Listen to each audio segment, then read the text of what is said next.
Hi, today is Friday, the 21st of October, and today's talk is about how long does it take to schedule a pre-sub meeting with the FDA.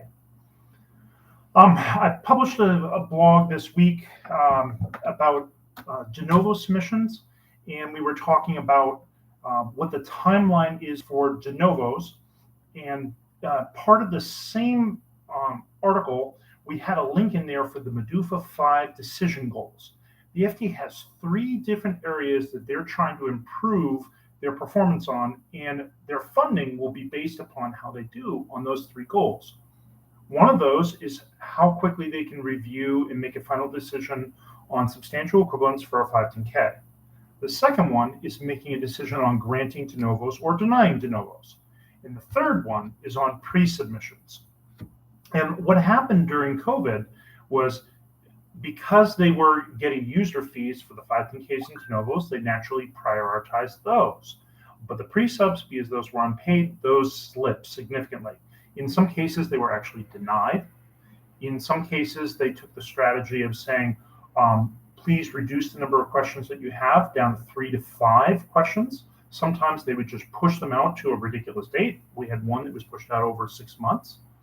So everybody saw a much slower performance or just got denied on their request for pre-submission meetings. So as part of MDUFA V, one of the key targets is to improve the performance of pre-submissions. And it seems like the way that they're going to measure the pre-submission meeting performance is based upon when they respond by email. So for those of you that aren't familiar with how the pre-submission meeting process works, I'll have a link down below for a webinar about that you can purchase. It's also part of our 510K course, and I taught it earlier this week as a renewal. We had done it twice before, but we have a brand new one that's posted now on our 510K course. So if you've subscribed to that, you should have received a link for that or participated live this week. But the first step or first option for pre-submissions is to have an email response. The second option is the teleconference option. And the third option is a face-to-face. During COVID, no face-to-face meetings. So almost everybody was picking the teleconference option, and the FDA would respond with an email response to your questions first, and then they would have the meeting usually 5 days later. And their goal was to try to respond in the timeline that you requested, and their target is 60 to 75 days, but they weren't hitting that during COVID. So this new MDUFA goal is to have 90% of 90% of pre-submission responses by email on day 70. And the reason why they didn't pick the actual teleconference, which would be day 75, is because you can't always control when you're going to get those teleconference meetings scheduled.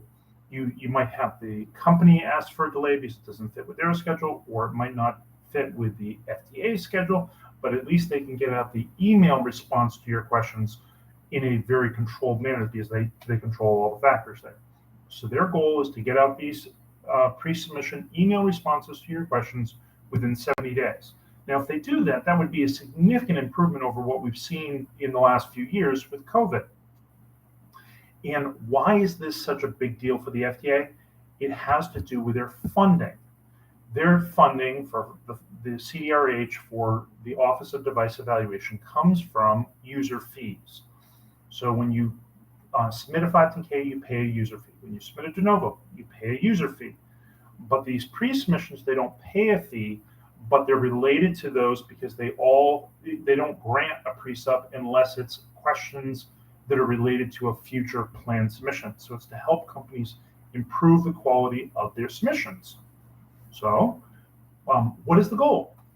90% of email responses are delivered within 70 days of the date of receipt.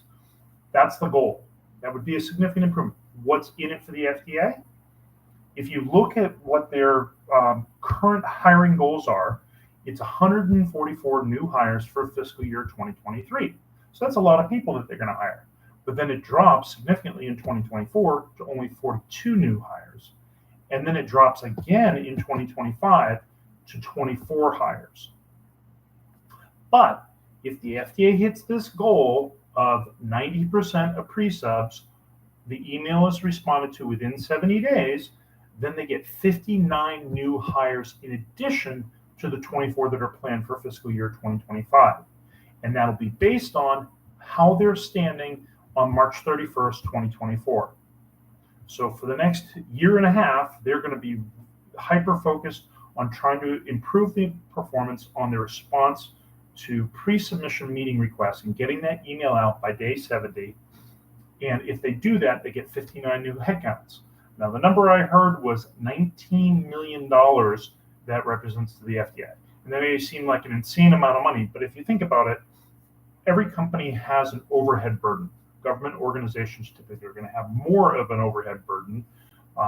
So you're going to have 59 new hires, and you're going to have their salary plus the overhead burden on that. So seeing $19 million per year go towards 59 new hires is not an extreme stretch. That sounds like a ballpark number that might actually be accurate. So maybe there's some rounding there, maybe it's 18 something, but that rumor that I heard of 19 million for being at stake, and they get that money back if they hit that performance goal, that makes sense to me. And so if you are looking to get an FDA response to your questions, preparing for a 510K or de novo, and you are thinking, why bother sending it because they're not going to respond in a timely manner, that may have changed dramatically as of October of this year, because now we have this new MDUFA V goal that their funding is going to be based on, and how many people they can hire is based on. So down below, I'm going to put a link for you for the 510K course.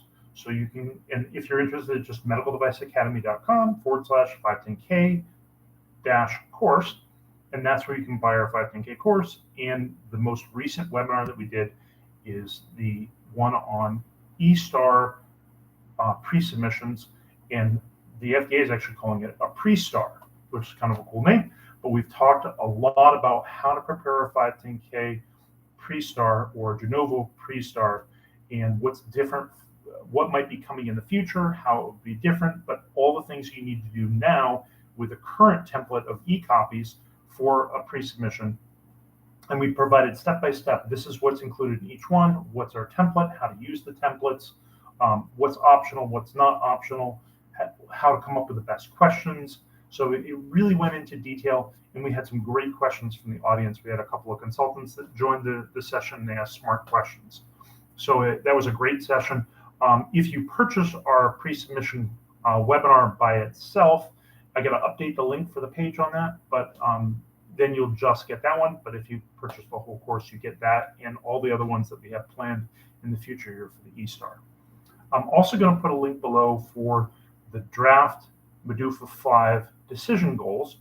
There's a hyperlink for that already in our de novo blog that we published on Tuesday, but I will put it again in this one because it's so relevant to this training. And hopefully we'll see how the FDA is doing. They'll improve that number. This week's live streaming was at 9:30 a.m. I'm going to do the same thing next Friday, and I'll be posting the topic a little bit later today on the webpage for medicaldeviceacademy.com/webinars. And now let's get to some questions. We had somebody here that put a question: do we include indirect clinical benefits in a clinical evaluation when not measurable? So this is off topic. It's not specifically to pre-subs, but I'm more than happy to answer it.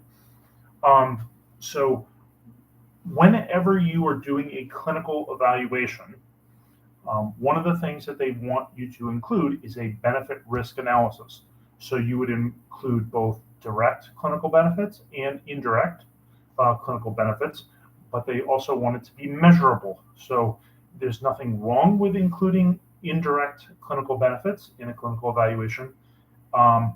And even if it's not measurable, it can still be included, but that's not going to be enough by itself. You're going to have direct clinical benefits or indirect clinical benefits that are measurable.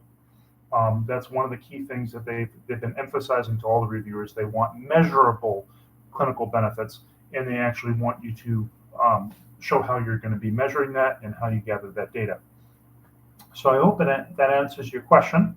I don't see any other questions down below for our chat. If anybody has a suggestion for a future live streaming, please put that in the comments down below. I'm going to be checking out our comments. I haven't looked at the YouTube comments a little bit, so I'm falling behind on that, and I will respond to any comments there. But any suggestion for future comments, I'll take that into account, and maybe that'll be next Fridays. So I would appreciate your input.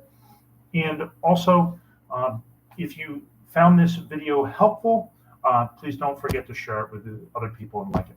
Thank you, and have a great day. Bye-bye.